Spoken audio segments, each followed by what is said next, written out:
आपको लगता है कि हमारे पूर्वजों का उद्धार नहीं हुआ, हमारे पूर्वजों का कल्याण नहीं हुआ, कहीं अधोगति में कोई चला गया है, उसका बस एक बार, रोज नहीं जरूरत है, प्रतिदिन जरूरत ही नहीं है,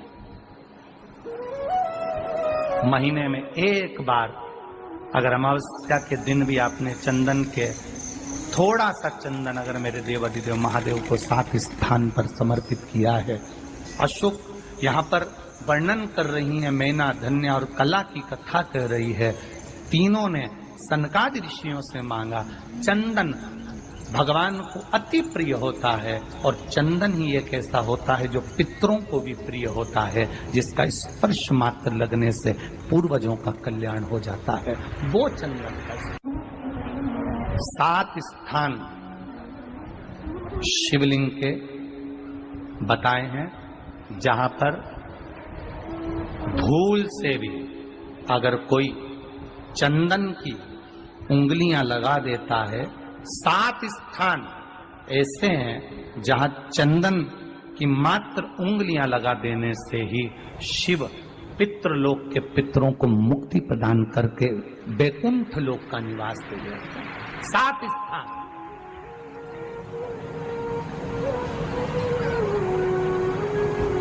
और वो 7 स्थान जो चंदन के बताए गए हैं, पहला भगवान देवाधिदेव महादेव के शिवलिंग पर चंदन का लेपन।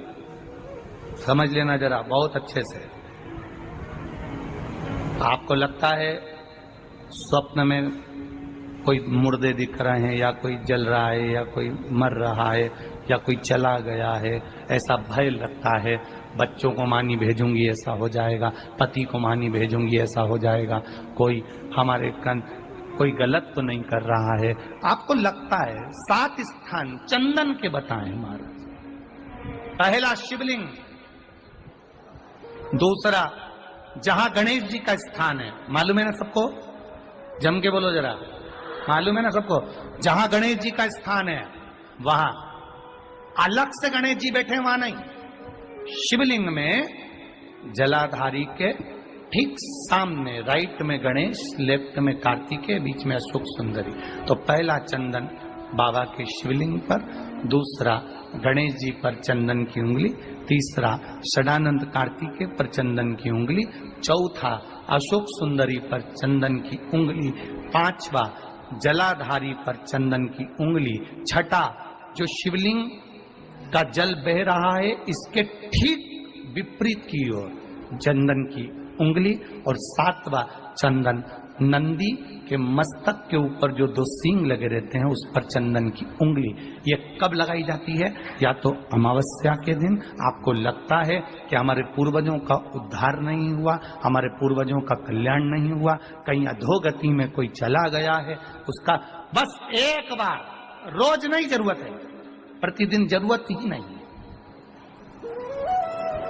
महीने में एक बार अगर अमावस्या के दिन भी आपने चंदन के थोड़ा सा चंदन अगर मेरे देवाधिदेव महादेव को 7 स्थान पर समर्पित किया है।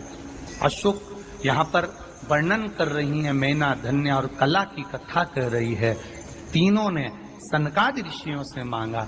चंदन भगवान को अति प्रिय होता है और चंदन ही एक ऐसा होता है जो पितरों को भी प्रिय होता है, जिसका स्पर्श मात्र लगने से पूर्वजों का कल्याण हो जाता है। वो चंदन का। आपके घर में पितृदोष है, आपको ऐसा महसूस होता है, आपको लगता है, तो किसी भी नवरात्रि के पहले जो अमावस्या पड़ती है, मान लो अपन अमावस्या पड़ी, आप अंदाजा लगाइए, तो जिस दिन अमावस्या रहे उस दिन चावल की कटोरी में एक कपूर का टुकड़ा रख दीजिए महाराज, छोटा सा, और कपूर का टुकड़ा रखकर उस कपूर को दरवाजे के बाहर कटोरी में ही, चावल रखी हुई कटोरी में ही उसको पितरों का स्मरण कर कर जला दीजिए। और जलाने के बाद उस चावल को कहीं भी किसी भी वृक्ष की छांव में पक्षियों के लिए डाल दीजिए।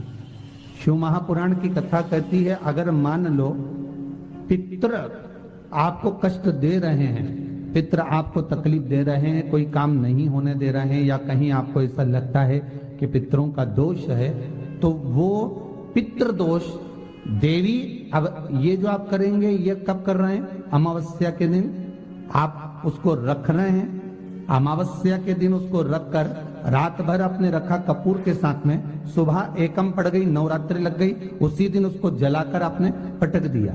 अर्थात उससे देवी और पितृ इन दोनों का आशीर्वाद जो प्राप्त होता है, तो घर में से पितृदोष समाप्त होकर लक्ष्मी की वृद्धि प्रारंभ हो जाती है, कार्य में सिद्धता आ जाती है। मान लो अगर पितृदोष है तो करो, नहीं है बड़े अलमस्ती से रहो, तो ये पितृदोष का स्मरण।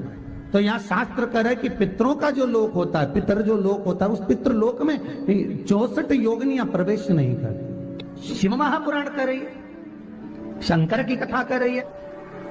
एक छोटा सा उपाय अवश्य करिएगा। मान लो आपको लग रहा है कि आपके घर में पितृदोष है, आपको ऐसा महसूस होता है, अमावस्या पड़ती है, चावल की कटोरी में एक कपूर का टुकड़ा रख दीजिए, मां छोटा सा, और कपूर का टुकड़ा रखकर उस कपूर को दरवाजे के बाहर कटोरी में ही, चावल रखी हुई कटोरी में ही उसको पितरों का स्मरण कर कर जला दीजिए।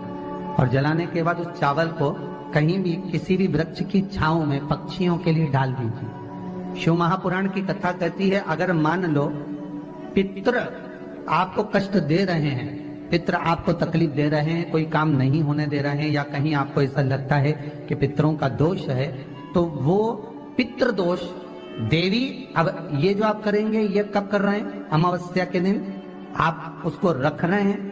अमावस्या के दिन उसको रखकर रात भर आपने रखा कपूर के साथ में, सुबह एकम पड़ गई, उसी दिन उसको जलाकर आपने पटक दिया। अर्थात उससे देवी और पितृ इन दोनों का आशीर्वाद जो प्राप्त होता है, तो घर में से पितृदोष समाप्त होकर लक्ष्मी की वृद्धि प्रारंभ हो जाती है। अमावस्या के दिन प्रदोष काल में, प्रदोष के समय पर, प्रदोष काल में शाम के समय पर जाकर किसी भी नदी, तालाब, बावड़ी, कुआं, कहीं ना कहीं जो आपके पास में हो, वहां पर एक घी का दिया, बत्ती का मुंह दक्षिण की ओर कर कर अवश्य जला कर जाना, सारे पितृदोष समाप्त हो जाएगा। अगर नदी, तालाब, बावड़ी, कुआं नहीं है तो पीपल का वृक्ष हो या बेलपत्री का वृक्ष हो या बट का वृक्ष हो, उसके नीचे लगा दो प्रदोष काल में। पर अमावस्या के दिन लगाएं जरूर। क्यों? क्योंकि अमावस्या 16 दिन तक पितृ मृत्यु लोक में आने के बाद में भोजन ग्रहण करते हैं। अमावस्या के दिन पितृ शाम के समय प्रदोष काल में शंकर भगवान का नाम जाप कर कर नदी, तालाब, बावड़ी पर पानी पीने जाते हैं। वहां से जल का आचमन कर कर पितृ अपने लोक को चले जाते हैं प्रदोष काल के समय पर। इसलिए प्रदोष काल में जलाशय के पास में बावड़ी, कुआं, नदी, तालाब के किनारे पर दिया लगाया जाता है दक्षिण की ओर मुख कर कर बत्ती का, तो पितृ आशीर्वाद देते हुए जाते हैं कि फलो फूलो, आगे बढ़ो, उन्नति करो। समझ लेना जरा बहुत अच्छे से। आपको लगता है स्वप्न में कोई मुर्दे दिख रहे हैं, या कोई जल रहा है, या कोई मर रहा है, या कोई चला गया है, ऐसा भय लगता है, बच्चों को मानी भेजूंगी ऐसा हो जाएगा। जिनके यहाँ पितृदोष होता है, काल सर्प दोष होता है, वास्तु दोष होता है, उनको ज्यादा कुछ नहीं करना होना। महाराज एक बेल का फल लीजिए, उसके अंदर का जो गुर्दा होता है, अंदर का जो भाग होता है, उसको निकाल लीजिए, और उस बेल के फल में आटा सेक कर उसमें शक्कर मिलाकर उसको उसके अंदर, अमावस्या के दिन सुबह 10 बजे से पहले उसको अपने घर में घुमाने के बाद में, जिसको काल सर्प दोष बताया है, पितृदोष बताया है, या वास्तु दोष का स्मरण बताया है, घर में सब दूर घुमाकर अपने परिवार का हाथ का स्पर्श कराकर पीपल के पेड़ के नीचे का खड्डा खोदकर उस बेलपत्र के उस फल को दाब दीजिए। महाराज केवल एक अमावस्या करना रहता है, पितरों के दोष से मुक्ति मिलती है और हमारे घर के कार्य सफल होना प्रारंभ हो जाता है। पति को मानी भेजूंगी ऐसा हो जाएगा। कोई हमारे कोई गलत तो नहीं कर रहा है, आपको लगता 4 दिन दुकान अच्छी चले, बाकी के समय बेचना पड़े, समझ लेना पितृदोष। घर में बच्चे चिड़चिड़े हो जाए, गलत संगति में डूब जाए, समझ लो चिड़चिड़ हो रहे हैं, पितृदोष। घर के बच्चे माता पिता का आदर ना करें, सम्मान ना करें, तेज आवाज में बात करें, समझ लो पितृदोष। पितृदोष मालूम पड़े। और इतने से भी अगर आप नहीं समझ सकते, परिवार का कोई एक व्यक्ति जब जब भोजन करने बैठे तब तब उसकी थाली में बाल आए, भले वो होटल में खाए तो भी बाल आ जाए, वो कहीं खाना खा रहा है तो बाल आ जाए। 8-15 दिन में, 4 दिन में, 3 दिन में, 2 दिन में, 6 दिन में आपकी थाली के भोजन में अगर बाल निकल रहा है, केश निकल रहा है, समझ लेना कि पितृ आपसे कुछ मांग रहे हैं, पितृ आपसे कुछ चाहते हैं। महाराज जी, अगर ऐसा लगे किसी औषधि को आप ले रहे हैं, मालूम पड़े कि औषधि आपको लग नहीं रही है, शिव महापुराण की कथा करेंगे, मान लो औषधि आपको नहीं लग रही, आपने औषधि बहुत दिनों से ले रहे हैं, कोई दवाई, मान लो आप किसी भी दवाई को ग्रहण कर रहे हैं और वो औषधि लगी नहीं रही है, वो शरीर को लगी नहीं पा रही और आप ठीक ही नहीं हो पा रहे, 15 दिन हो गए, 8 दिन हो गए, बताओ उतना की उतना ही फेटरिना है, उतना ही उतना अपना भरा हुआ, वही की वही लीवर, वही की वही किडनी, वही की वही स्मरण, सभी कुछ वही वही है, उतना की उतना ही, बीपी भी ऊंचा नीचा चल रहा है पर लेवल में नहीं आ रहा, शुगर भी लेवल में नहीं आ रही, तो प्रयास करा करो महाराज, बेलपत्री के फल का जो गुर्दा है, अंदर का जो भाग है फल का, उसको पानी में गला लीजिए और प्रदोष कम से कम प्रदोष नहीं हो और बीमारी जरा दवाई लगी नहीं रही हो तो बिना प्रदोष के भी कर सकते हो, उसको पानी में गलाइए, आधा घंटा पानी में, जैसे आपको सुबह मंदिर जाना है 10 बजे, तो सुबह स्नान कर कम से कम 6:30-7 बजे उसको पानी में गला दीजिए और उस बेले के फल का गुर्दा से गला हुआ पानी शिव जी को ले जाकर समर्पित कर दीजिए महाराज। उस पानी में से थोड़ा सा 1 चम्मच पानी शिव जी पे चढ़ा हुआ लेकर आ जाइए, उस पानी को जो बीमार व्यक्ति है उसको औषधि देने से पहले मात्र आधी चम्मच से भी आधा चम्मच उसको दे दीजिए। भगवान शंकर का श्री शिवाय नमस्तुभ्यम का जाप कर उस पानी को देने के बाद अगर आप औषधि देंगे तो ये पक्का है कि औषधि अपना कार्य करना प्रारंभ कर देगी और वो सुस्त होना प्रारंभ होगा, वो सुस्त हो औषधि। आज शनिवार का दिन है जिस दिन अपन इस दरिद्रता से मिलने के लिए पीपल के पेड़ के नीचे आए हैं। हिंदू धर्म में ये दिन पीपल के वृक्ष के लिए पूजनीय होगा। जो भी शनिवार के दिन पीपल के वृक्ष की पूजन करेगा, दूध चढ़ाएगा या मिष्ठान का भोग लगाएगा, लक्ष्मी और नारायण उसके घर में प्रवेश कर जाएगा। लक्ष्मी और नारायण उसके घर में प्रवेश करेगा, इसलिए नियम बनाया। कौन से दिन का? शनिवार। लक्ष्मी जी बोली नारायण आपने तो 1 दिन का वार लिख दिया, शंकर जी ने 7 वार बनाए हैं, रविवार, सोमवार, मंगल, बुध, गुरु, शुक्र और शनि, ये शिव जी ने बनाया। अब 1 दिन आपने अपना बना लिया, बाकी के दिन अगर कोई इस पीपल के वृक्ष के नीचे आएगा और यहाँ तो दरिद्रता बैठी है तो उसका क्या होगा? भगवान नारायण बोले सुन दरिद्रता, तेरे से एक विनती है, अगर कोई भी मनुष्य इस पीपल के पेड़ के नीचे अगर 7 दिन में आता है और उसके हाथ में अगर कोई सामग्री होती है तो तू उसके घर में प्रवेश नहीं करेगी। नियम है पीपल के वृक्ष का, या तो पानी का लोटा लेकर जाओ, कुंकू का चोपड़ा लेकर जाओ, शक्कर लेकर जाओ, या पेड़ के नीचे चींटी को डालने के लिए आटा ले जाओ, पर खाली हाथ पीपल के वृक्ष के नीचे कभी मत जाओ, कभी नहीं जाओ। खाली हाथ जाओगे तो दरिद्रता तुम्हारे घर में प्रवेश करेगी। दरिद्रता उठकर खड़ी होकर बोली नारायण तुमने अपनी मनमानी करी है, एक दिन मुझे भी मेरा चाहिए। भगवान ने कहा बोल कौन सा दिन चाहिए? दरिद्रता कहती है रविवार के दिन इस पीपल के वृक्ष के नीचे मैं दिन भर नृत्य करूं, इसमें रहूं, और जो यहाँ आए रविवार को मैं उसके घर में प्रवेश करूं। भगवान ने कहा ठीक है। दरिद्रता रविवार का दिन एक ऐसा दिन रहेगा जिस दिन तू इस पीपल के वृक्ष के नीचे नृत्य करेगी और जो आएगा इस पीपल के वृक्ष के नीचे तो उसके साथ प्रवेश करेगी। मैंने तुझे वर दिया। इसलिए हमारे यहाँ केवल पीपल का वृक्ष अगर दीवार में भी लग जाता है ना, किसी की फैक्ट्री की दीवार में, किसी के घर की दीवार में पीपल का वृक्ष अगर लग जाता है, पीपल का पौधा लग जाता है, उसको कितना भी तोड़ लो वो वापिस लग जाएगा, फिर तोड़ोगे फिर लग जाएगा। अगर पीपल के पौधे को तोड़ना है तो केवल रविवार का दिन एक नींबू, एक मिर्ची और बमूल का कांटा, ये 3 चीजें रखने के बाद में आधे घंटे बाद रविवार के दिन पीपल के पेड़ को उखाड़ कर फेंक दो, दूसरी बार कभी पीपल दीवार में लगता ही नहीं, कभी नहीं लग सकता। केवल एक रविवार का, केवल एक संडे, इतवार का।